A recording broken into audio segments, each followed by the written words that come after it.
गणगौर तीज की पौराणिक कथा। बहुत समय पहले की बात है। भगवान शिव अपनी पत्नी माता पार्वती के साथ कैलाश पर्वत पर निवास करते थे।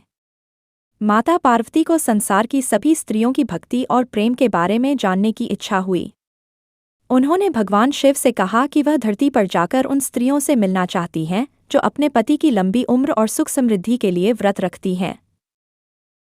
भगवान शिव ने माता पार्वती की इस इच्छा को स्वीकार कर लिया और दोनों भेष बदलकर धरती पर आ गए। जब यह समाचार धरती की स्त्रियों को मिला तो वे बहुत प्रसन्न हुईं और माता गौरी का स्वागत करने की तैयारी करने लगीं। स्त्रियों ने अपने घरों को सजाया, रंग बिरंगे वस्त्र पहने और फूलों के हार बनाए। जब माता गौरी और भगवान शिव पृथ्वी पर आए तो स्त्रियों ने उनका आदर सत्कार किया और उनके लिए भोजन बनाया। लेकिन उनकी भक्ति को परखने के लिए माता पार्वती ने खुद को एक गरीब ग्रामीण स्त्री का रूप धारण कर लिया। वह गांव की स्त्रियों के पास गई और उनके साथ भोजन करने का आग्रह किया।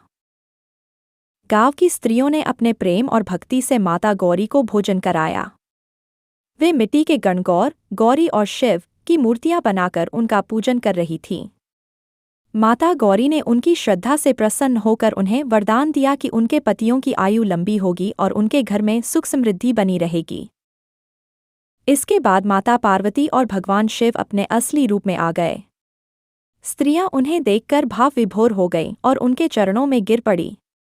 माता गौरी ने उन्हें आशीर्वाद दिया और कहा कि जो स्त्री गणगौर तीज का व्रत श्रद्धा और विश्वास के साथ करेगी, उसके पति की उम्र लंबी होगी और घर में कभी भी दुखद तकलीफ नहीं आएगी। गणगौर तीज का महत्व। गणगौर तीज का त्योहार चैत्र शुक्ल पक्ष की तृतीया तिथि को मनाया जाता है। यह त्योहार होली के अगले दिन से शुरू होकर 16 दिनों तक चलता है। इस दौरान महिलाएं सुबह जल्दी उठकर स्नान करती हैं, नए वस्त्र धारण करती हैं और माता गौरी तथा भगवान शिव की पूजा करती हैं। गणगौर तीज न केवल एक धार्मिक त्योहार है, बल्कि यह भारतीय संस्कृति और परंपरा की समृद्धि को भी दर्शाता है। यह पर्व महिलाओं के लिए विशेष रूप से महत्वपूर्ण होता है क्योंकि यह उनके पति की लंबी उम्र और सुख समृद्धि के लिए किया जाता है। इसके साथ ही यह पर्व प्रेम, भक्ति और निष्ठा का प्रतीक भी है। गणगौर माता की कृपा से हर स्त्री के जीवन में सुख समृद्धि बनी रहे, यही इस पर्व का मूल उद्देश्य है।